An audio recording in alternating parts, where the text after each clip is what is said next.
अस्सलाम वालेकुम मोअज़्ज़ज़ ख़वातीन और हज़रात, अली मुमताज़ आपके साथ एक और वीलॉग लेकर रज़ा डार केस के मज़ीद शॉकिंग फैक्ट्स आपके साथ शेयर करने जा रहा हूँ।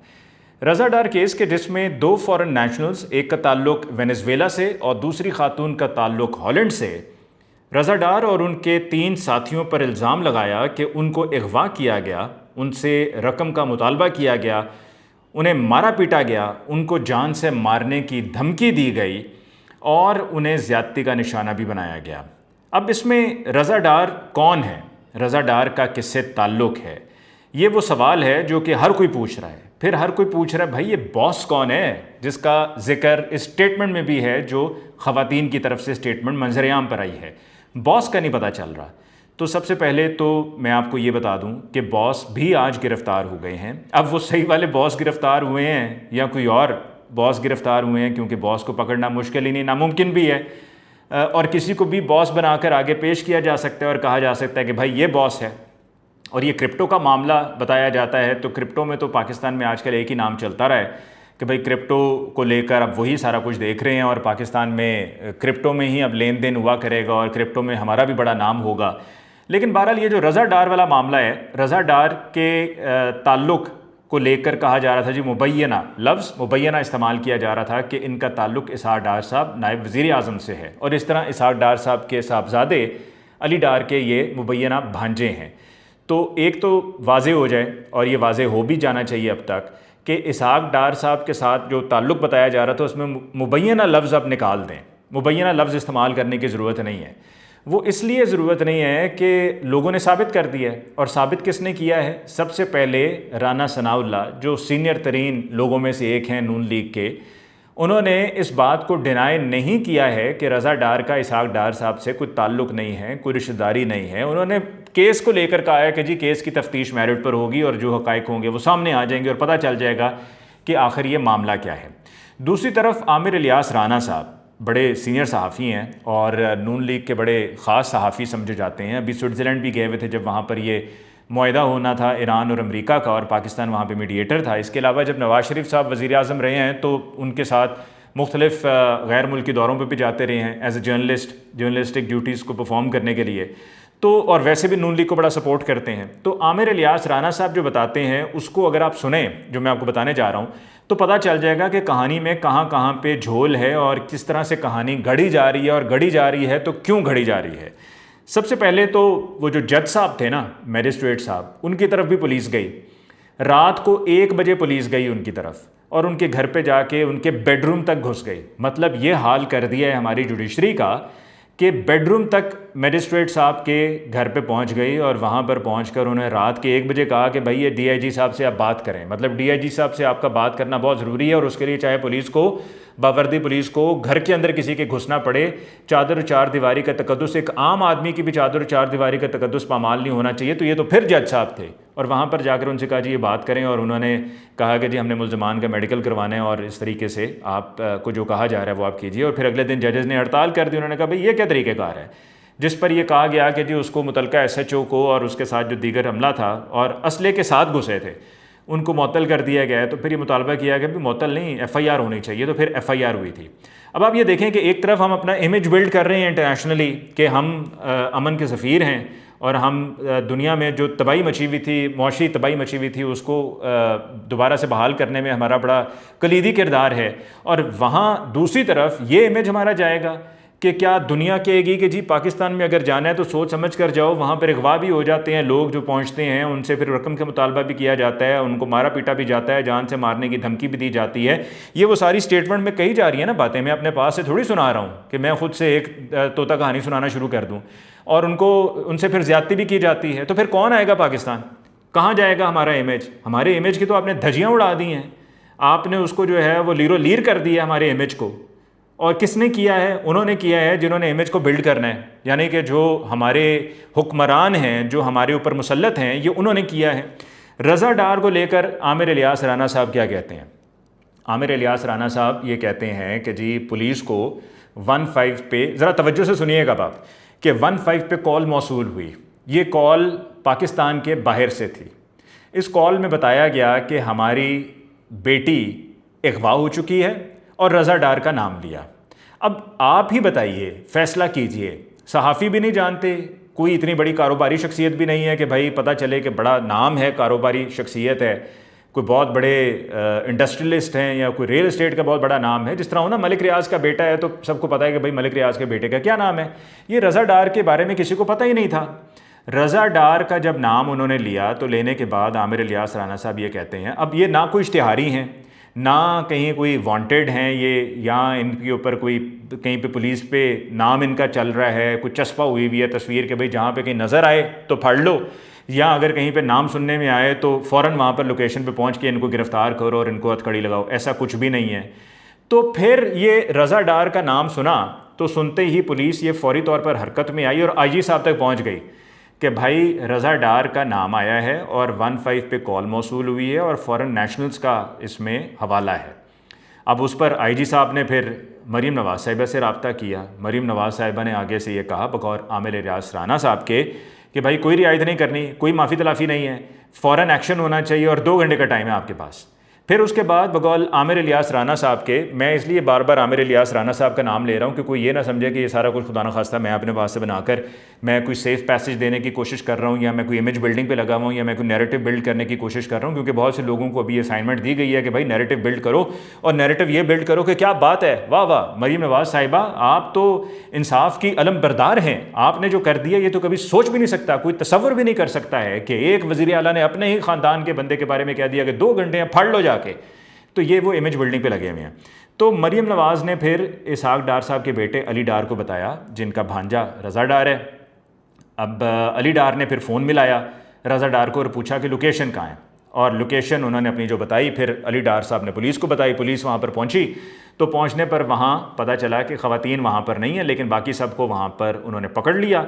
पुलिस ने फिर कोशिश की पहुंचने की ख़वातीन तक, तो ख़वातीन की रात 1 बजे रवानगी थी, वापस स्पेन जा रही थी क्योंकि वहीं पे वो रहती रही हैं। तो उनके पास जब पुलिस पहुंची तो वो घबरा गई उन्हें देखकर कि भाई अब क्या हो गया, कोई नया मसला खड़ा हो गया कि पुलिस आ गई है हमारे पास। तो उन्होंने बताया कि आप घबराइए नहीं, हम आपको अपनी प्रोटेक्टिव कस्टडी में ले रहे हैं और इस तरीके से आपके वालिद की कॉल आई थी 15 पे और हमें इतला मिली कि आप अगवा हो चुके हैं, तो हम आपका बयान लेंगे और आप हमारी अब तहवील में हैं, हिफाजती तहवील में हैं, हम आपको खैरियत से रखेंगे।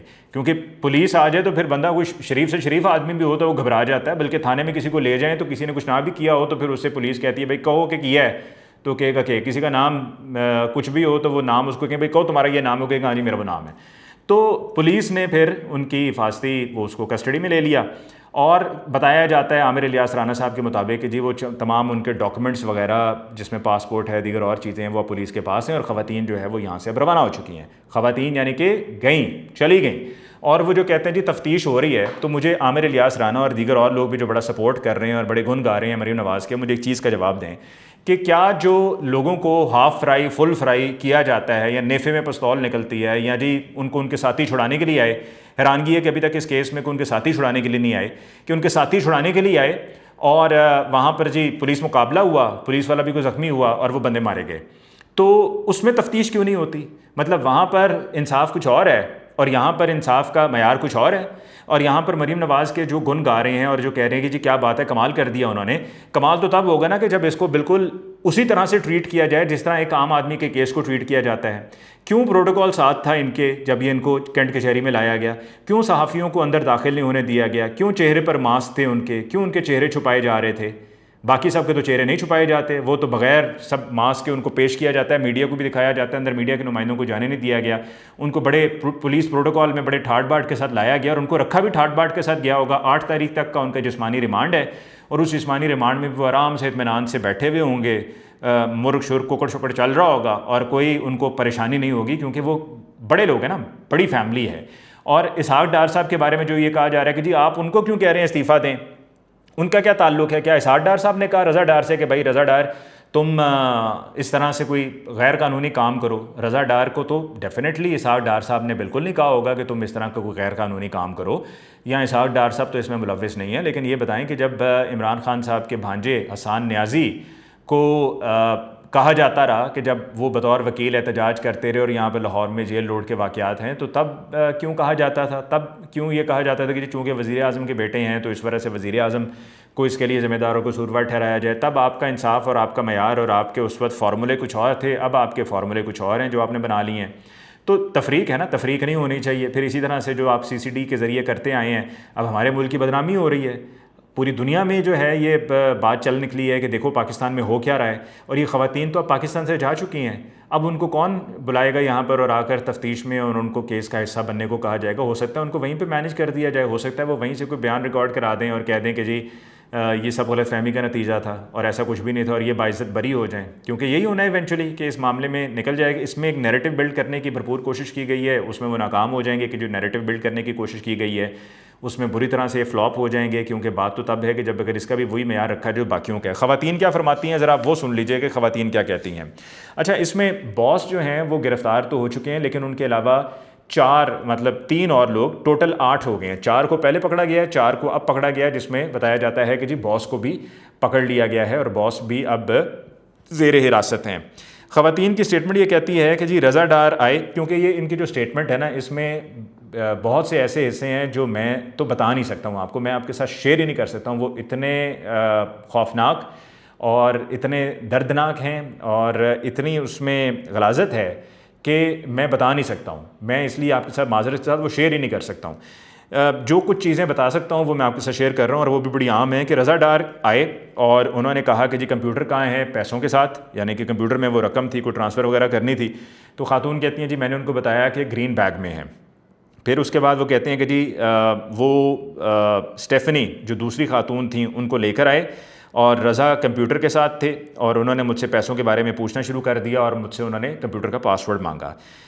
फिर उसके बाद जो वहाँ पे असले के साथ लोग थे उन्होंने मेरे सर पे ज़ोर से मारा, और फिर उसके बाद मैंने उनसे पूछा कि जी क्या आप मुझे मार देंगे? तो उन्होंने कहा कि जी अगर डिपेंड करता है, अगर आप हमें रकम दे देंगे तो फिर हम आपको नहीं मारेंगे, आप ज़िंदा रहेंगी, और अगर नहीं तो फिर हम आपको मार देंगे। ये कहना था खातून का। ये वो हिस्सा है जो कि इस खातून का मैं आपके साथ शेयर कर सकता था। इसके अलावा जो बाकी दीगर और चीज़ें हैं वो शेयर करना नामुनासिब है, इस वजह से वो मैं आपको बता नहीं रहा हूँ। तो मरीम नवाज़ साहिबा ने जो पूरी इमेज बिल्डिंग की कोशिश की है वो बिल्कुल ही डेड फ्लॉप है, स्टोरी फ्लॉप हो चुकी है, उसमें से कुछ नहीं निकलना है। इसमें हेड्स मस्ट रोल, जो ज़िम्मेदारान हैं उनको कैफ़े किरदार तक पहुंचाना बहुत ज़रूरी है, क्योंकि ये हमारे लिए बदनामी का बायस है। पूरी दुनिया में हमारे लिए इस मामले को लेकर हमारे पर उंगलियां उठ रही हैं और हमसे सवाल पूछे जा रहे हैं कि ये कैसा मुल्क है, ये अमन का सफ़ीर है, ये इस तरह से यहाँ पर चीज़ों को लेकर चल रहा है। और जो ये कहा जा रहा है ना कि जी इस बात को वो कवर अप नहीं किया गया, बल्कि इस पर मुकम्मल तफ्तीश हो रही है और इन्वेस्टिगेटिव पूरी कहानी चल रही है, तो जनाब कुछ चीज़ें ऐसी होती हैं जो छुपाए नहीं छुपती हैं, यानी कि आप उन पर अगर छुपाने की कोशिश करें तो वो मज़ीद खुलती हैं और फिर आप मज़ीद बेनकाब होते हैं। जैसा कि आपने तजर्बा कर लिया ना, आप तो सीखे सिखाए लोग हैं ना, आपने तजर्बा कर लिया 11 अरब के जहाज़ के मामले को लेकर के। 11 अरब के जहाज़ के ऊपर हमने पहले कह दिया ये एयर पंजाब का है, वो बात बनी नहीं, तो अभी तक वो बात जो है वो उनके पीछा कर रही है कि भाई आपने तो कहा था ये एयर पंजाब का जहाज़ है, अब आप कहते हैं ख़रीदा है भाई। तो इसलिए उस मामले से सीखते हुए आपने कहा कि भाई ये छुपाई नहीं छुपनी बात, लिहाजा इसका एक और एंगल लेकर चलो और कह दो जी मरीम नवाज़ ने तो हुक्म जारी किया, उन्होंने कहा बिल्कुल किसी किस्म की कोई छूट कोई रियायत नहीं होनी चाहिए। लेकिन इस मामले में बहुत से झोल हैं, इस मामले में उस तरह से ट्रीट नहीं किया जा रहा है इन्हें जिस तरह एक आम आदमी को ट्रीट किया जाता है। ये मामला इंतहाई संगीन नौयत का है और इसके ऊपर जो है वो किसी और तहकीकाती एजेंसी से अगर तहकीकात करवा ली जाएँ, जो कि आई एम श्योर कि अब तक इसमें इन्वॉल्व हो चुकी हैं, बल्कि मैं कंफर्म कर देता हूँ कि और तहकीकाती एजेंसी इसमें शामिल हो चुकी हैं इन्वेस्टिगेशन में। इसमें रियायत उनकी तरफ से तो नहीं होगी, बिकॉज़ वो इमेज के मामले में बहुत संजीदा हैं और उस पर कोई रियायत नहीं करना चाहते, लेकिन डार फैमिली इसको मैनेज करने की पूरी कोशिश करेगी, क्योंकि ये डार फैमिली इस मामले में धस चुकी है, क्योंकि बदनामी का बायस है। उनको भी पता है कि ये रज़ा डार के हरकत और मामलात क्या रहे हैं, तो इस तरह की चीज़ों में वो इन्वॉल्व रहा है और उनके लिए आज जो है वो रज़ा डार की वजह से परेशानी का और ज़िल्लत का सामना करना पड़ रहा है। इसके साथ ही मुझे अली मुमताज़ को दीजिए इजाज़त। अल्लाह निगहबान।